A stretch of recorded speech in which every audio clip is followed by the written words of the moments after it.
अयोध्या में राम मंदिर का शिलान्यास माननीय प्रधानमंत्री मोदी जी द्वारा कर दिया गया है, लेकिन उस पर अब कई तरह की राजनीतिक प्रतिक्रियाएं आ रही हैं कि हमें नहीं बुलाया गया, राम सबके हैं, राम पर सिर्फ भारतीय जनता पार्टी का एकाधिकार नहीं है। क्या लग रहा है, इस तरह के राजनीतिक मुद्दों से बचना चाहिए था? देखिए, ये राम का जो मंदिर का जो निर्माण है, ये भारत एक सांस्कृतिक राष्ट्र है। भारत ही एक ऐसा दुनिया का देश है जो सांस्कृतिक राष्ट्र है, जहाँ हम कहते हैं कि कंकर कंकर शंकर है, हर बाला देवी की प्रतिमा बच्चा बच्चा राम है। ये दुनिया के किसी संस्कृति में ये कोई देश में इसकी चर्चा नहीं होती है। ये भारत ही है जहाँ मैं अपनी माँ को माँ कहता हूँ और धरती माँ को माँ कहता हूँ। दूसरे दुनिया के देश में इस प्रकार की संस्कृति नहीं है। तो प्रभु राम जो है, मर्यादा पुरुषोत्तम राम, भारत के संस्कृति के प्रतीक हैं। और वह जो है पिछले 500 वर्षों से जो कैद थे, जो आहत हुआ है देश के, भारत की संस्कृति की आत्मा पर, कितनी माँ बहनों का मांग सिंदूर खत्म हो गया, कितने नौजवान भाई इसके शिकार हुए। इसकी अनंत संख्या है, इसकी कोई संख्या नहीं है।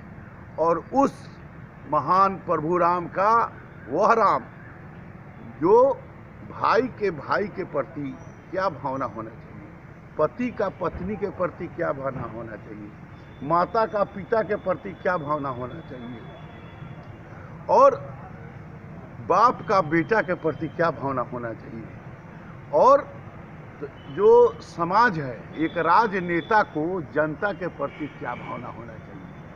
और उसी प्रकार सबरी, जो सबरी है, सबसे पिछड़ा अति पिछड़ा वर्ग की जो माँ सबरी माँ है, उसके प्रति राजा का क्या व्यवहार होना चाहिए। तो सबरी का जूठन बैर भी प्रभु राम ने खाया और जंगल में जाकर भील और बानर को संगठित करके उसको संगठित किया, और संगठित करके क्या किया, तो आताताई रावण का अंत किया।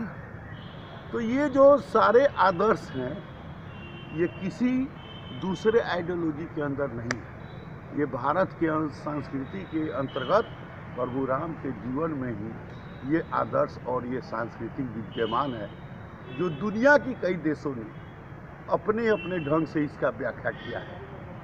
देश की विभिन्न भाषाओं में प्रभु राम का अपने अपने तरीका से रामायण का दर्पण दिखाया गया है, दर्शन कराया गया है।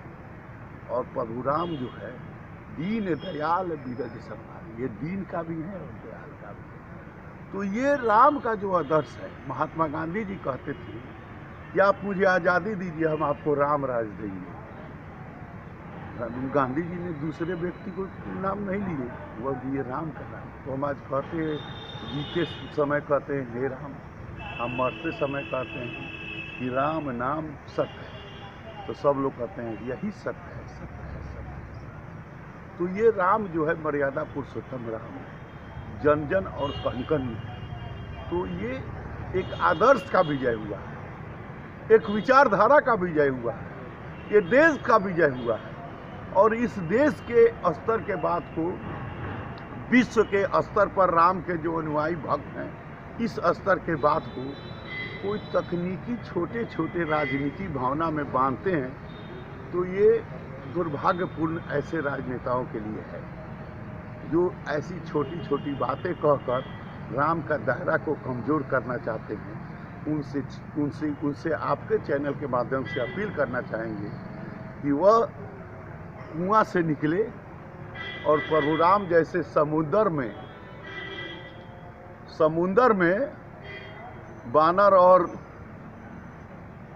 भील के संगत कर, और जो श्वेत बांध कर रावण पर आताताई रावण को अंत करने का जो काम किया, उस तरह समुंदर की भावना से भारत की संस्कृति को देखने का काम। सर, बहुत लंबे समय से भारतीय जनता पार्टी राम मंदिर के मुद्दे पर चुनाव लड़ती रही थी कि हम सत्ता में आएंगे तो राम मंदिर बनाएंगे। अब राम मंदिर बन भी गया है, तो अब क्या, जिस तरह विपक्ष की बात कही जा रही है, या देश में कुछ लोग कह रहे हैं कि अब नया मुद्दा जो है वो मथुरा और काशी हो सकता है, तो क्या ईश्वर भी देखिए, ये तो आगे के रणनीति में बात होगी, लेकिन राम जन्मभूमि हम लोग का मुद्दा नहीं था, ये राष्ट्र का मुद्दा था। और राष्ट्र ने